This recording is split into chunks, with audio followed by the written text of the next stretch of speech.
আসসালামু আলাইকুম ভিউয়ার্স, আমি আজকে ঘরে কিভাবে পিওর ঘি তৈরি করতে হয় আপনাদেরকে শিখিয়ে দেব।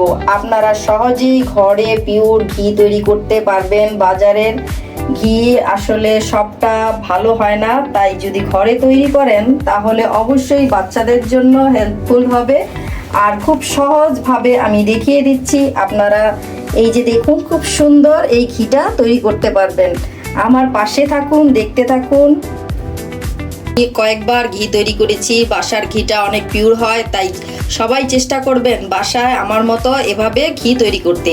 এখানে ঘি তৈরি করার জন্য আমি অল্প অল্প করে এই সরগুলো জমিয়েছি। এই যে দেখুন, নর্মাল ফ্রিজে রেখে আমি এই এক বাটি সর সংগ্রহ করেছি।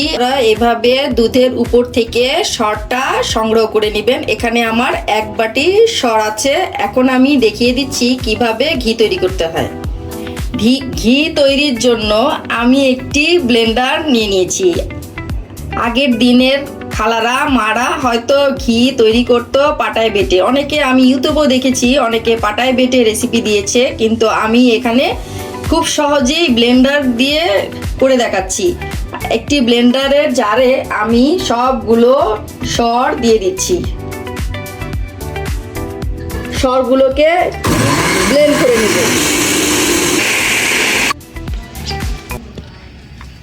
সরগুলোকে ব্লেন্ডার করার পরে এই যে একটি স্মুথ ব্যাটার হয়েছে।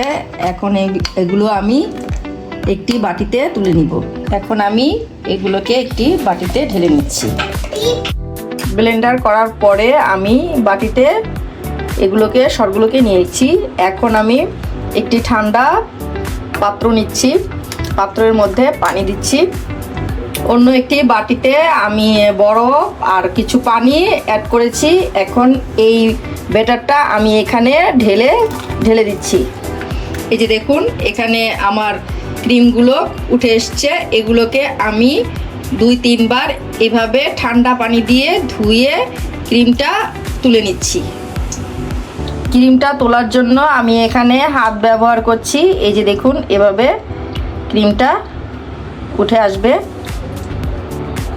একবার তুলে নিয়েছি। এখন আমি আবারও ঠান্ডা পানিতে এটাকে ভালো করে ধুয়ে নিচ্ছি।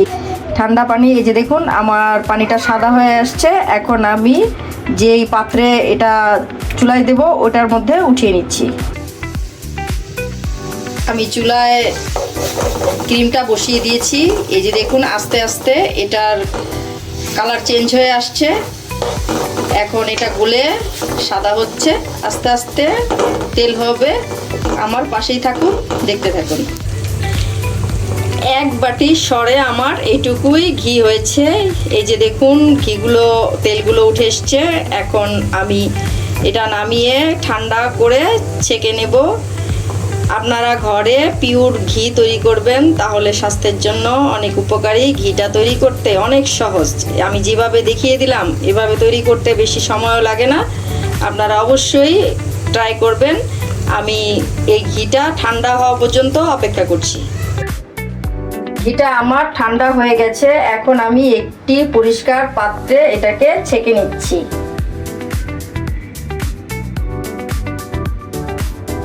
সুন্দর করে আমি এটা ছেঁকে নিচ্ছি। দেখুন খুব সহজ। আপনারা চেষ্টা করলেই ঘরে পিওর ঘি তৈরি করে বাচ্চাদেরকে খাওয়াতে পারেন। ঘরের জিনিস সবচাইতে পিওর হয়, বাচ্চাদের জন্য অনেক ভালো। তাই সবাই চেষ্টা করবেন আমার রেসিপিটি ফলো করতে। আমার ঘি তৈরিটি যদি আপনাদের সহজ লেগে থাকে তাহলে অবশ্যই এটা ট্রাই করবেন। আমার রেসিপিটি যদি ভালো লেগে থাকে তাহলে লাইক, কমেন্ট এবং শেয়ার করতে ভুলবেন না। আর অবশ্যই আমার চ্যানেলটি সাবস্ক্রাইব করবেন। যারা সাবস্ক্রাইব করেছেন তাদেরকে অসংখ্য ধন্যবাদ।